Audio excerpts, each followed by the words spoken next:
Why is it possible to know with complete certainty that you're safe and still be unable to feel it?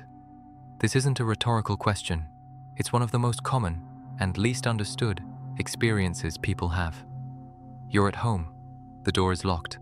There is no actual danger in your environment. Your mind can rationally list every reason why this moment is safe, and yet your heart is beating just a little faster. Your shoulders never fully relax. There's a quiet background vigilance that simply never received the message that it can stand down. Or you're in a relationship that is genuinely stable, with someone who has shown again and again that they are trustworthy, and yet part of your system keeps expecting things to fall apart. It keeps scanning for signs.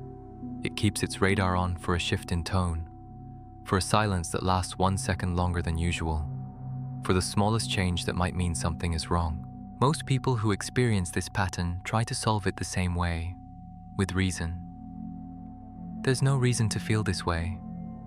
Everything is fine, I know that. I need to stop doing this.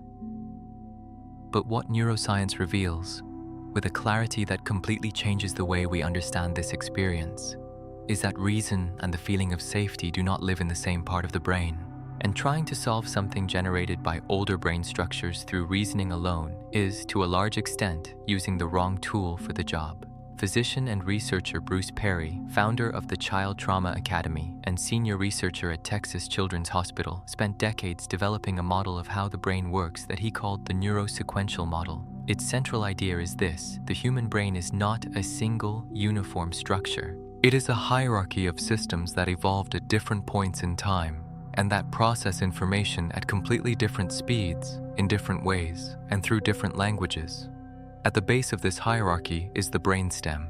It regulates the body's most fundamental survival functions: heart rate, breathing, body temperature, and the organism's overall state of alertness or rest.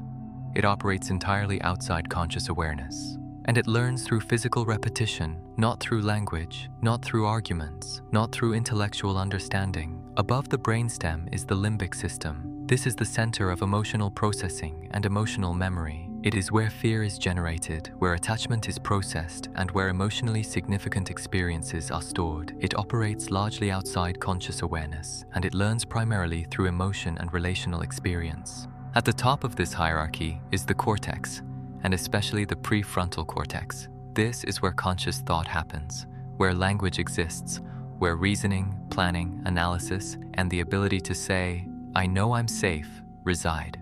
The core of Perry's model is this: these brain systems communicate with one another, but not as equals and not quickly enough for the cortex to simply convince the lower systems that everything is okay. The feeling of physical and emotional safety is not created in the cortex. It is generated in the brainstem and the limbic system. These are the systems that determine whether your body remains on alert or can finally move into rest, whether your heart can slow down or needs to keep racing, whether your shoulders can soften or must remain tense, whether vigilance can fade or must stay active. And these systems do not respond to arguments, not because they are irrational, but because they evolved long before language ever existed. They were built to respond to sensory and relational signals, not to cognitive explanations. Think about what this means when you try to convince yourself that you're safe. The cortex produces the thought, "Everything is okay." That message reaches the limbic system, which may process it only partially, especially if it's already highly activated, and it reaches the brainstem, which responds to almost no language at all. The feeling of safety has to be generated within the brainstem and the limbic system through the kinds of signals these structures actually recognize. Not through words, through rhythm, through breathing, through presence, through touch, through human connection, through repeated patterns of stability that arrive through the senses, not through thought. This explains something that many people describe with frustration and confusion. I know I'm safe, so why doesn't my body act like it knows? Because your body does not know through the same pathways your mind uses to know. Your body experiences safety through signals that reach the brainstem and the limbic system. And when those systems have repeatedly been exposed to signals of danger, when they have learned through lived physical experience that certain environments, bodily states, or relationship patterns often come before threat, they continue generating an alarm response regardless of what the cortex has concluded. But here is the question that changes everything. If the brainstem and the limbic system do not respond to reasoning, how do they learn that it's safe? What updates them if it isn't the right argument? The answer begins with something researcher Elizabeth Phelps uncovered about the fundamental difference between learning that something is dangerous and learning that something is safe, and why those two forms of learning are not mirror images of each other. Elizabeth Phelps spent decades researching the neurobiology of emotional learning, first at New York University and later at Harvard. What her work revealed about the difference between learning danger and learning safety is clear, precise, and completely changes our expectations about how long it actually takes to feel safe. Threat learning is fast. In some cases, a single experience is enough to create a lasting association between a stimulus and danger. The amygdala records the event with remarkable fidelity, the memory is consolidated as a priority, and the alarm response to that stimulus, increased heart rate, muscle tension, hypervigilance, can be triggered almost automatically by the same stimulus during future encounters, even if the person has no conscious memory of the original experience. Safety learning works in a fundamentally different way. Phelps demonstrated that safety is not learned through a single peaceful experience. It is learned through repetition, through repeated exposures to the same stimulus without the threat ever materializing. And even then, the safety memory that forms does not replace the threat memory. It is added alongside it as another layer that must become strong enough to compete with the original memory. But there was something even more revealing in Phelps's findings. Safety memories are significantly more fragile than threat memories. A stressful event that occurs after a period of safety learning can measurably erase or weaken what was learned during that safe period. The threat memory remains. The safety memory fades. For the nervous system, this is not a flaw, it is a feature. It reflects the logic of an organism that survived for thousands of years in environments where overestimating safety was far more dangerous than overestimating threat. Better to keep the alarm active than to silence it too soon. But in the modern world, where threats are often psychological and relational rather than physical and immediate, the cost is that the system continues generating alarm in situations that objectively do not justify it. Simply because things have been okay for weeks or even months is not enough for the safety memory to become strong enough to suppress the alarm signal. Because all it takes is one stressful event, a difficult conversation, a hard week, a single night of poor sleep, for the system to return to the mode it knows best. Researcher Megan Gunnar at the University of Minnesota approached the same question from a different direction. She spent decades studying how the quality of early caregiving, the first years of life when the stress response system is being calibrated, shapes stress reactivity across the lifespan. What Gunnar documented is that the quality of early attachment functions as a regulator of the body's stress system, specifically by influencing how much cortisol the body releases in response to potentially threatening situations. Children with secure attachment, whose caregivers responded consistently, predictably, and soothingly to their distress, showed significantly lower cortisol responses during challenging situations. The presence of a reliable caregiver acted as a biological shield. The system released less cortisol because it had learned, through repeated experience, that regulation would arrive during moments of distress. Children with insecure attachment, whose caregivers were inconsistent, intrusive, or simply unavailable in reliable ways, showed stronger and longer-lasting cortisol responses to equivalent challenges. Their systems were calibrated during those early years toward a higher baseline level of reactivity. And according to Gunnar, that calibration often persists into adulthood. Not in a deterministic way. The system can change, and it does change. But the baseline was established early. And that means that for some people, the exact same objectively safe situation produces a stronger physiological stress response than it does for others.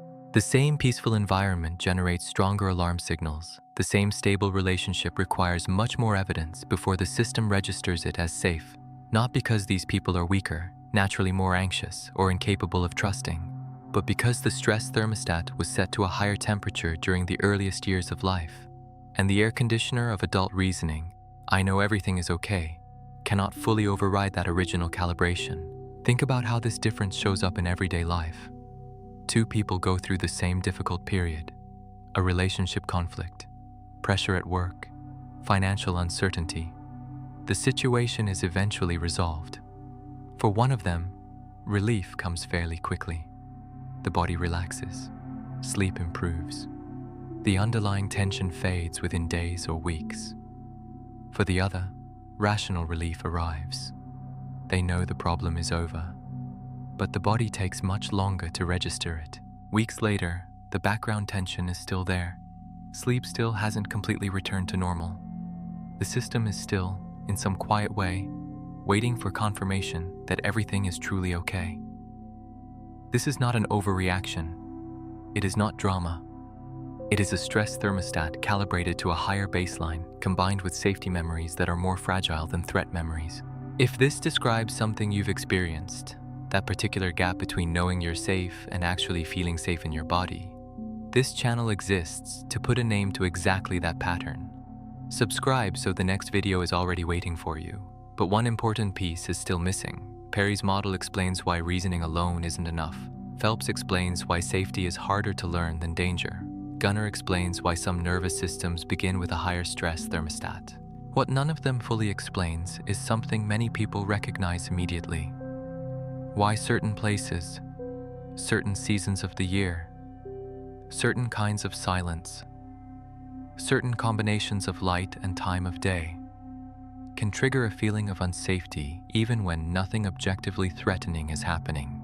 As though the environment itself were carrying a memory the conscious mind cannot identify, but the body recognizes instantly. Researcher Michael Fanslow at the University of California, Los Angeles devoted decades to studying a very specific phenomenon in the neuroscience of fear. Not what happens when a specific stimulus triggers fear, but what happens when an entire context does.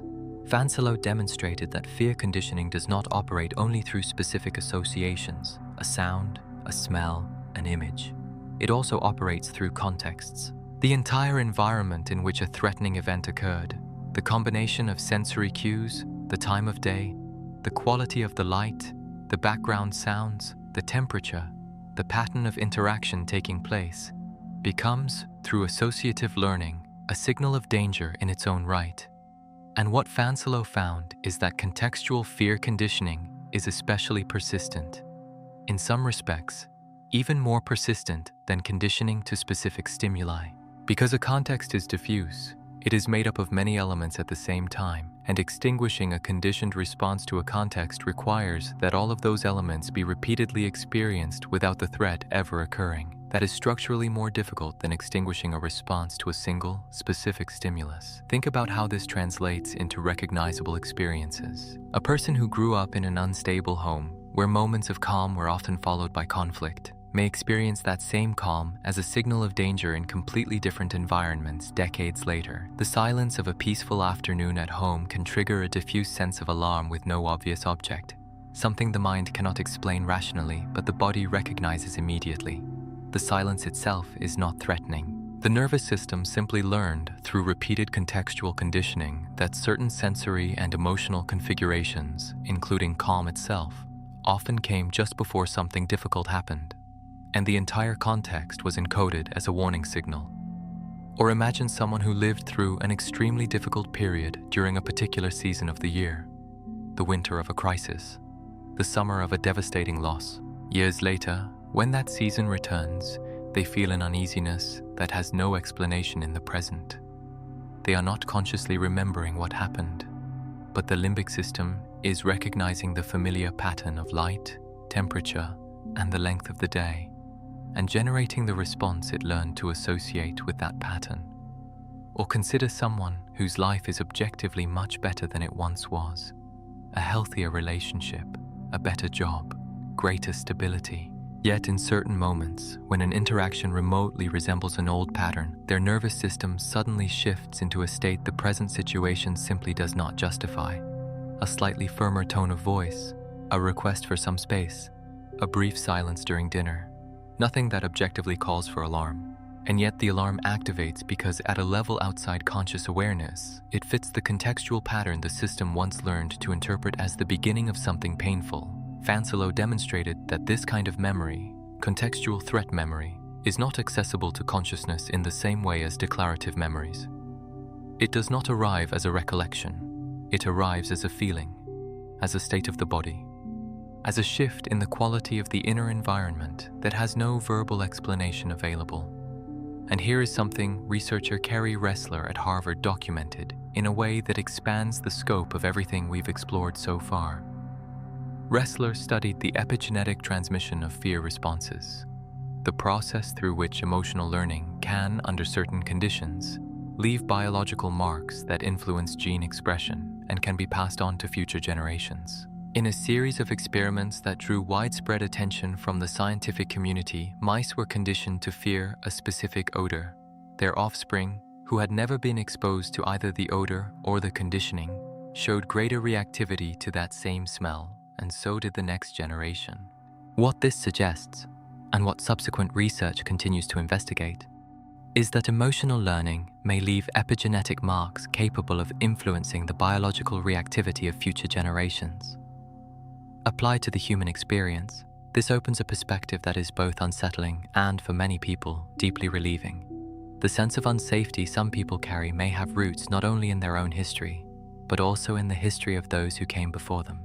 Not simply as a psychological inheritance transmitted through behavior and modeling, but as a transmission operating at a deeper biological level, which means that feeling unsafe in an objectively safe environment may have origins that extend beyond your own lived experience. That the stress thermostat Megan Gunnar described may have been calibrated not only during the first years of your life, but also by biological influences that existed before you had any personal experiences at all.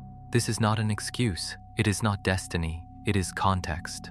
The kind of context that, once understood, makes the pattern feel less personal, less like a flaw, and more like what it truly is.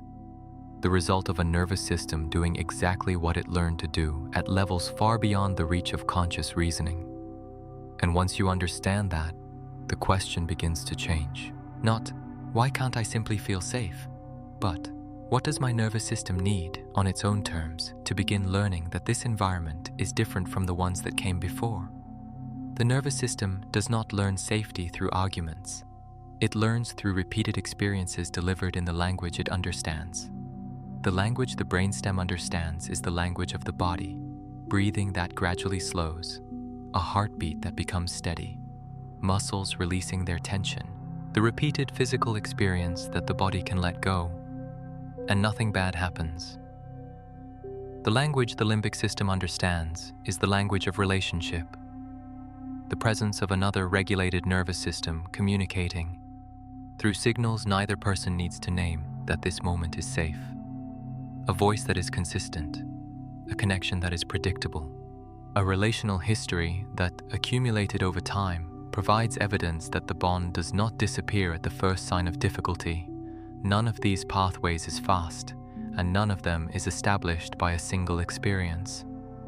What Phelps demonstrated is that safety memory is built through repetition and remains vulnerable to stress. What Gunnar showed is that the stress thermostat is calibrated early and changes gradually. What Fancillo demonstrated is that contextual conditioning is diffuse and requires repeated exposure to similar contexts without the threat ever materializing. Taken together, this is not a pessimistic conclusion. It is a precise one. It tells us that feeling safe for a nervous system that has spent enough time on alert is a process, not a moment. That there is no argument persuasive enough, no insight powerful enough, and no understanding clear enough to replace that process.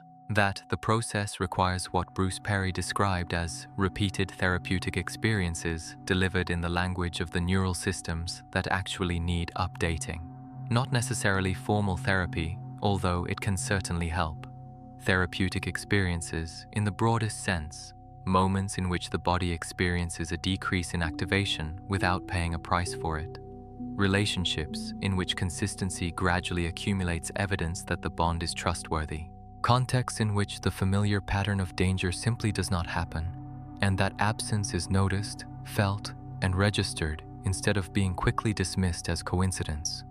And perhaps most importantly, situations in which the nervous system is accompanied by another regulated presence while moving through difficult states. because it is through co-regulation that the limbic system receives its clearest signal that something safe truly exists in the world.